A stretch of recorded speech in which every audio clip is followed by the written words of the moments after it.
Welcome everyone. In this video, I am going to share you a most solid opening that you can try as white, which begins with e4, e5, you offer another pawn, he captures it, you give him another pawn by c3, black captures it and then another pawn, bishop c4, and this is the Danish Gambit.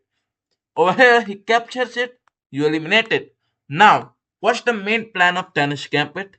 The two bishops are completely open, and that's the main motive of Danish Gambit.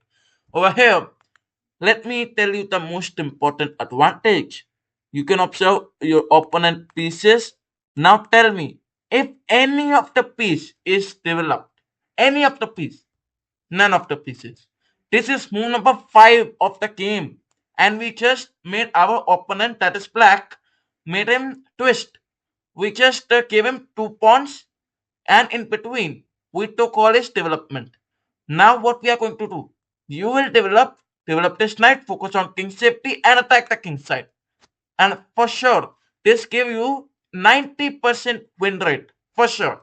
Over here, I have 5 traps. But before that, if you observe, your opponent can try knight f6. It's simple, go with e5, attack the center. Ultimately, your opponent has to take the knight behind. And congratulations, you are leading ahead in development. You'll go with knight f3, go with castling, easy win for you. But I'm very sure your opponent won't play knight f6, and that's the reason I have 5 traps. Now, we'll go with knight c6. In this position, knight comes to c6. Now there is no pawn so that you can use to push and attack this like you had over here. Right? In this position you could push it and attack with a pawn. But now you don't have a pawn. Then what you will do?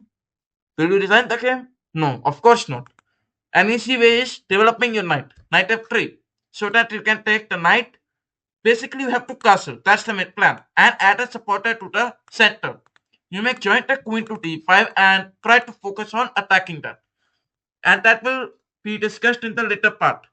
But now, your opponent is quite smart. He'll play knight f6 and he will not allow you to play queen d5. Then what you will do? The simple response is focusing on e5, attacking the knight, making knight to e5. If he takes the knight towards the center, then we begin with bishop sacrifice without any responses like queen d4. Because if we go with this, then after queen d5, he can easily go with bishop e4 check. So he can have some forcing moves and easily castle. Thus your plan will fail. The easy response is sacrificing the bishop. If he'll accept it, then we'll go with queen d5 check. And you can easily win the knight in the next move. So we look for another variation. We discussed about knight c6 and knight f6. Over here comes queen to g5. If your opponent takes the queen outside, now he is thinking that he is attacking this pawn.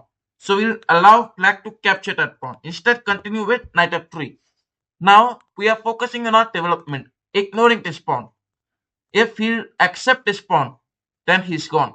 You can go with bishop take f7, the brilliant bishop sacrifice. If he takes it, then you'll go with rook to q1 and attack the queen.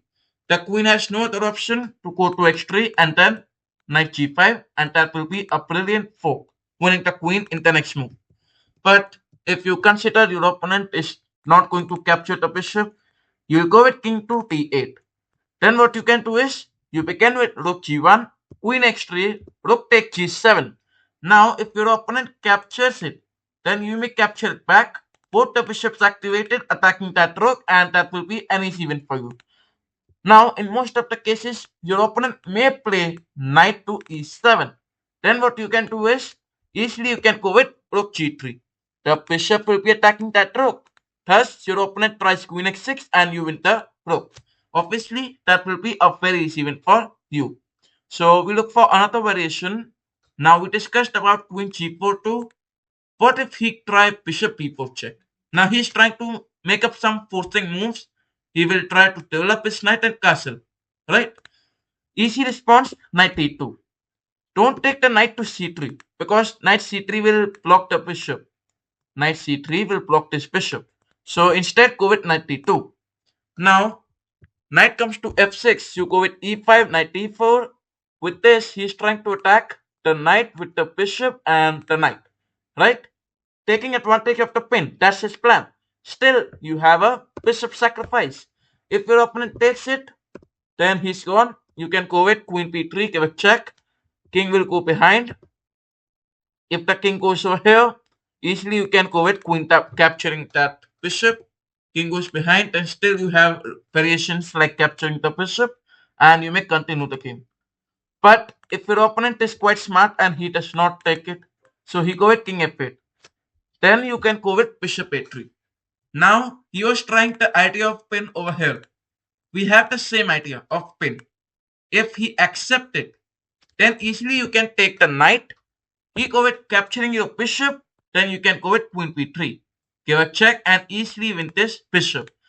He lost his castling ability. You can focus on knight development, castling, and easily win the game. So we have another variation where in this position, what if we go with d5? Now if we go with d5 attacking the bishop, you have bishop take d5. He tries c6.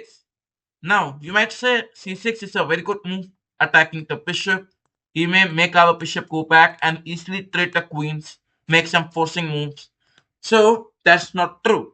If he tries c6, then once again you have bishop sacrifice. If your opponent accept this, then he will sacrifice his queen. But obviously, no husband can give up the queen like that. So king e7. You can continue with bishop a3, give a check. Your opponent has no other choice irrespective to capture that bishop.